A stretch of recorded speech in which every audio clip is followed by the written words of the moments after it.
皆さんこんにちは。日本将棋連盟棋士七段の村中修司です。今回はですね、将棋を指しました対局の解説編をお届けいたします。今回の戦型は相掛かりということで、相掛かり戦はですね、近年プロのね公式戦でも非常にね採用率が増えている戦型のね一つですね。今回はですね、相掛かりを指すにあたってのポイントをですね、一手一手大盤で詳しく解説していきますので、ぜひぜひ最後までごゆっくりお楽しみください。はい、ではね、早速対局の方を振り返っていきたいと思います。本局私が後手番ですのでね、大津の対局画面とはこう前後逆の形になるんですけれども、対局編と合わせてねご覧いただければなと思っております。先手2六歩で、私が後手で8四歩、2五歩、8五歩と、ここでね7六歩とついて3二金と上がって7七角という感じですとね、角換わりというね将棋に進んでいきます。実本局はね7八金だったので3二金と上がってね、相掛かりの基本形ですね。ここで先手3八銀と、近年はこう飛車先の歩交換をね、後に回す、駒組みが多いんですね。昭和のね時代、もっと古くからね相掛かり古くからなんですけど、以前ですと2四歩同歩同飛車をね、早くしていたんですけれども、本局のね3八銀のように飛車先の歩交換を後に回してね、より得な条件で飛車先の歩交換をしようという指し方が多くなっております。で3八銀に対して私の方が8六と。ここね、後手もね先後同型ですから、同じようにね先手と同じように何か銀を動かすとか端歩を突くとかでね様子を見る手もあったところですね。ただね、私は本局はシンプルに8六歩同歩同飛車と交換しましてね、8七歩に8四飛車とね、今回ね後手がこう一歩先に手持ちにするね将棋に進んでいきました。で8四飛車に対して、先手4六歩とつきまして、ここも手が広いところですよね。7六歩とか9六歩とかね、3六歩とかいっぱいあるんですけど、4六歩はどちらかというとこう腰掛け銀を目指した手になりますね。で4六歩に対して7二銀ですね、7二銀、そして3六歩とね、この手でも4七銀から、何かね後手が指して5六銀って感じもね考えられましたね。3六歩は場合によっては3五歩とついてね、後手のねこの角を抑え込んでしまおうという狙いです。で私は3六に対して3四歩とね、やはり3五歩と突かれる形はちょっと息苦しくなるんでね突きました。さあこう進んで、この次の手がね一つ、ポイントになりましたかね、序盤のね。ここで7六歩とか突くとか、あるいはここで2四歩と交換しておくとかならばね、全く違った、感じの将棋になったかなと思います。一例挙げますとね、7六歩と突けば、後手の方が例えば7四飛車と動いてね、この歩を狙って動いていくようなね展開が考えられました。実戦は4七銀とね、これも一見するとすごく自然な手でもちろん悪手ではないんですけれども、4七銀と上がったことで私はね3三角と、2四のね歩交換が先手の権利だったんですけれども、3三角と上がることでね2四歩同歩同飛車の歩交換を消したんですよね。で私の方はここで一歩持ててますから、先手にはこう歩を渡さずに自分の方だけ一歩交換しているという主張がね、私の方にはあるということですね。で3三角に対して、9六歩とつきまして、9四歩に7六歩と、そして私4二銀と上がりましてね、こう駒組みすることで先手の方から3三角成と来ても同銀と上がればね手順に2筋を受けることができるので、別にこのね、繰り返しになりますけど2筋の歩交換がめちゃめちゃにこうなんていうんですか、得とか損とか形勢に直結することではないんですけど、一応一つのね主張点が後手にあるということですね。で4二銀に対して、先手3七桂、そしてね、ここ難しいところでしたね。王様こう玉を解消したんですけど、実際に5二玉と、全部ありそうでしたね。全部というのは4一もありそうでしたし、6二もね変な話ありそうだったかなと思いますけど、本局は5二玉、これ前役は非常に微妙なとこですね。はい、5二玉で、6九玉と、そして6二金とさあ上がりました。そうですね、先ほどここでね4七銀と上がった手がポイントだよと言ったんですけど、次の手がね、本局全体を通してのねポイントになりましたね。4五桂と攻めたんですけど、結果的にちょっとこの4五桂が無理筋になってしまったかなという気がします。ここでね先手の方針としましては、もちろんこの一歩交換できてないのはちょっと不満といえば不満なんですけれども、例えば6六とかね止めてじっくりさせては考えられると思うんですよね。6六とついて、例えば後手が7四歩なら6八銀という感じで。でですね、先手側の主張としましては、まあこの辺の銀桂が早く使えてるということと、あとね後手がこう中住まいっていう形はですね、実は持久戦に不向きなんですよね。持久戦不向きっていうか、まあ比較的もうこれで完成してるような格好なので、先手の方はこの後6七銀上がって5八金上がって7九玉寄ってとね、どんどん硬くなるんですね。硬くなる。で後手の方は、せいぜい6四歩から6三銀ぐらいで、これ以上ね王様がなかなか硬くならないので、まあなので6六とついて、まあ、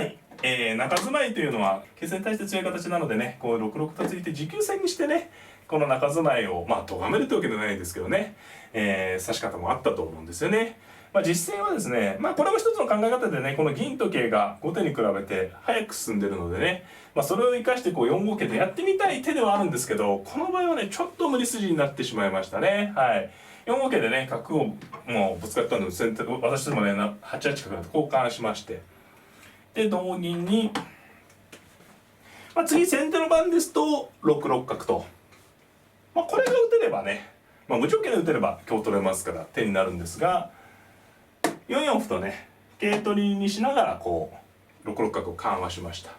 で先手は6六角と、この手が継続の一手ですよね。こう打つことで5四飛車で桂馬を取られた時に香車を取れるような形を作ったということですよね。ですのでね、なかなか無条件に桂馬を取られなそうな感じではあるんですけどね。で先手2四歩、ここで、例えば5六銀のような手ですとね、3七角という手が裏をかくね、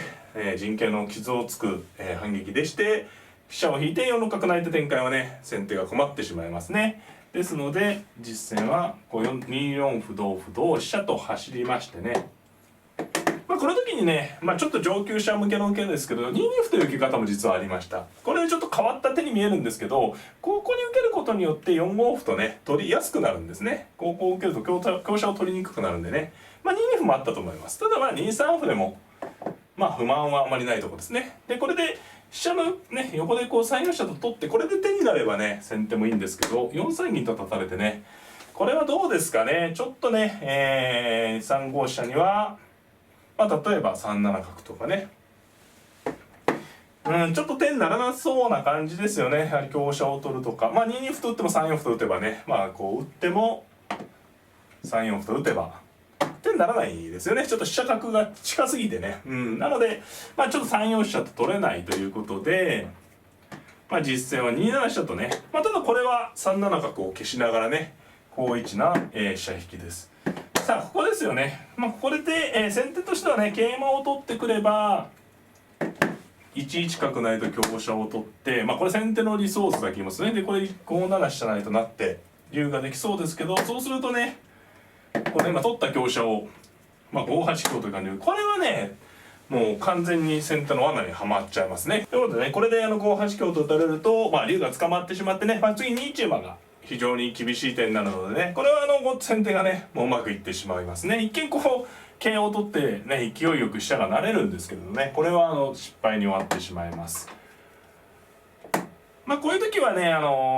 実戦で、全く同じ局面では来ないかもしれないんですけど、こういうふうにこう中盤のね難しいところはね慎重にね考えた方がいいですね。特にこういう局面は後手がね4五歩というのは権利なんですよね。いつでも取れる手なので、そういうのをねパッとねうまくいった後でパッと取ってね失敗してしまったら後悔しますよね。自分の方が取らなければ香車取られなかったのにって話ですから、こういう時は冷静にね何かもっとね得する方法はないかなって考えるのがね勝率アップというかね、実戦でのね指し方のコツですよね。でここね私が一番最初に考えたのちょっと変だったんですけど、1二香って手もねあるかなと思ったんですよね。例えばこれどういうことかというと、先手が何もしないと次に桂を取って角を成って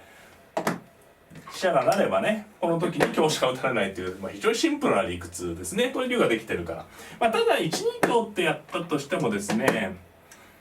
ちょっと気になるのが、2二歩と打つような手があるんですね、手筋でね。これは桂馬を取ると桂馬をねと金で取られちゃいますし、桂馬逃げると桂交換ですからね。で同金ですと、例えばそれで5六銀とかやられると結局今度桂を取ると今度金取られちゃうんでね、これは少し1二香上がってもねあまり効果がないかなと。でですね、次に考えた手は例えば4三銀とかね、一回こう形を良くしておく。これも結構プラスな手なんですけどね、こうやっておけば後々1一角成か例えば2一馬の時に金取りにならないとか、ただまあ銀上がっても後手にね先手に5六銀と上がられると結局桂馬を取ると香車取られちゃうんでね。ということでまあいろいろ考えて、まあ、実戦はね2二角と打ちました。ちょっとね打ちにくい手なんですけど、これがねまあ今回は一番いい対応だったかもしれないですね。こう打つことでもう次何でも桂馬取っちゃおうとね、1二角打つのちょっと変なところ打ってるように見えますけど、とにかく桂馬を取ろうと。でここに角打たれてみるとね、先手としてもね結構やはり後押しがねないんですよね。まだ銀がもう上がってればこうね上がってくるんですけど、間に合わないということで、2二角に対してねまあ先手は5六銀と上がったんですが、予定通り4五歩とね角でね、まあ角には角なんていう格言があったりしますけど、これで角交換に、ね、なるんですが、まあ2二角成に同金と応じましてね、で先手は4五銀と勢いよく攻めてくるんですが、7四飛車とねここに逃げるのがね唯一のいい逃げ場所でね、他のとこ逃げますとねこうね両取りの形が一番ここはまずいですかね。ここで逃げると最悪ですね。打たれ両取りになっちゃうんですけど、7四に逃げておけばね、両取りがかかりません。まあこうなってみると、2二角の受けが成功してね、まあ先手の強力だった6六の角も消えましたしね、シンプルに桂得が残りましたから、まあはっきりねやっぱ先手の無理攻めをね咎めた形とねなりました。まあ7五歩と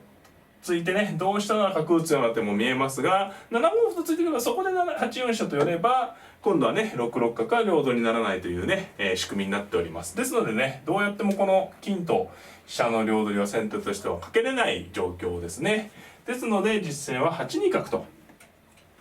まあこれもね先手の狙い筋の一つなんですが、9三香と一回ね逃げておきまして、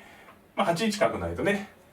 なったんですけど、この時にね7二銀が結構いい形でして、桂馬が取られないんですよね。でまあ香車にも桂馬の紐がついてるのでね馬は作られているんですけれども、まあ、それほど大きなねダメージを負ってないですね。ということで私はここから反撃します。3三桂と、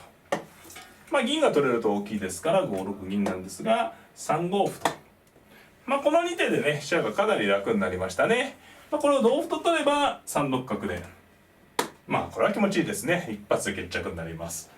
で、3五歩に対して9二馬とね飛車取り引いたんですが、8三歩とねもうペタッと打って、まあ飛車逃げる手もあるんですけどね、飛車逃げるとただ6五馬みたいな感じでこの馬がね、まあ、中央に先生に復帰してきますから、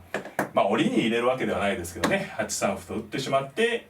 まあこうなってみるとね馬がこう、まあ、全く働いてないとは言えないんですけどね、敵陣に侵入してますから、ただこう短期でね入ってますから、なかなかこの馬のね援護が回ってこないとね、活動はねまだ力が弱いですよね。ということで、8三歩に対して先手は7九玉とね、まあ、王様を逃げたんですが3六歩と悠々と取ってね、で、3八歩と先手はね頑張ってきたんですが、まあ、ここでねいろいろさせてやったと思います。まあじっと3四飛車と回っといたりしてるね、まあこれでも全然十分なんですけど、本局はね決めに来ました。2四飛車とねドンと、まあもちろんこれで2六歩と受ければまあ飛車交換にならないですけど、これでは辛すぎますよね。これでしたらまあ具体的な3四飛車と寄っとくぐらいでも、まあ、次に3七歩成から同飛車なら飛車交換、同歩なら例えば1五桂とかね、まあ、5四角とか手はいっぱいありますんでね、まあ、2六はさすがに打てないということで同飛車と飛車交換ですね。で同歩、ただ先手番にもね飛車を渡すのはね後手としてもリスクがあるところで、例えばまあ8二飛車とか9一飛車と打てばねこの馬と連結で攻めがあるんですけど、その場合にね2九飛車がめちゃめちゃ厳しいんですね。この飛車打ちがもうめちゃめちゃに厳しい手で、こう間接的にね王様を睨んでいて、金がねもう逃げれないんですよね。一手でも金が取りが儲からないようなね。なのでまあ実際はね2三歩と1回打ったんですが、まあこれもね、手抜いて飛車もあるんですけどね、まあ、1回金を引いて辛抱して、やはり次2九飛車がねめちゃめちゃに厳しいんですよね。で7七銀と上がっても間に合わないんですね、飛車を打たれてみると。まあこれを受けるとしたらこう飛車を変な思考を打つしかないですけど、飛車を打ってくれればね悠々と香車を取ってもね、後手は主張の構えですね。ですので実戦は2九飛車とね打ったんですけど、まあこれを打ってくれるならね、まあ飛車交換してもねやはり飛車を敵にね自陣に打たれるに比べれば全然いいですね。で2九飛車に対して2五桂、まあこれはかなりやはり差がつきましたね。飛車と馬がこうやっぱ働きが弱いですよね。私のは飛車角持ってますからね、手持ちにね。4八金と上がって以下はねちょっと決めに行きました。ここはもうこれセントル盤であっても後手が優勢ぐらいで差がついてるんですが、実際は1五角とね、具体的な寄せにね出ました。で、3四九金に対して3七歩成とね、どっかを破ってしまえばね、ここが壁なの痛いですよね、先手陣がね。はい。実戦は、1六歩と突いたんですが3八と食い破りましてね。さあここでね、実戦ここでおそらくクリックミスですね。3九金というのは多分クリックミスな手で、同金と多分取りたい手のところがクリックミスだと思うんですけど、同金ですとね、これ一見ねなんか角が捕まってそうなんですけど、5九飛車っていうのがね私の用意してた手でね、飛車で王手飛車取りながらここですね。で同飛車同角成となれば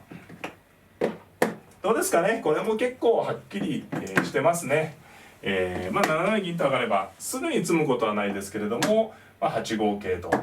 追い打ちをかけるような感じでね、私の方はすぐに詰めろを書くような形がなくて、攻めはね攻めには困りませんのではっきり、後手優勢ですね。実際はねちょっと相手の方がクリックミスでね、最級金でしたのでね、実戦はシンプルに5九角成となりましてね、飛車を取ってももちろんいいんですけど、これが詰めろで、受けても飛車取られちゃうんでね、実戦はすごく3八金だったんですけれども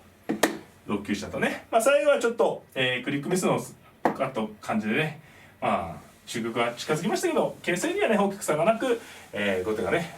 いい将棋だったと思います。はい、いかがだったでしょうか。今回はですね将棋を大勢指しました対局の解説編をお届けいたしました。戦型がですね今回相掛かりということで、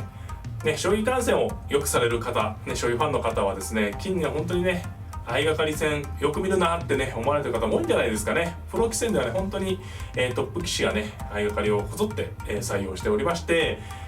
昭和昔からね相掛かり自体は古くからある作戦なんですけれども、もう近年はねもう大流行のね状況ですね。今回の本局のね、動画を見ていただいてね相掛かりの魅力をね皆様にお伝えできたら良かったなと思っております。この動画が良かったなという方はグッドボタンを、チャンネル登録の方もぜひぜひよろしくお願いいたします。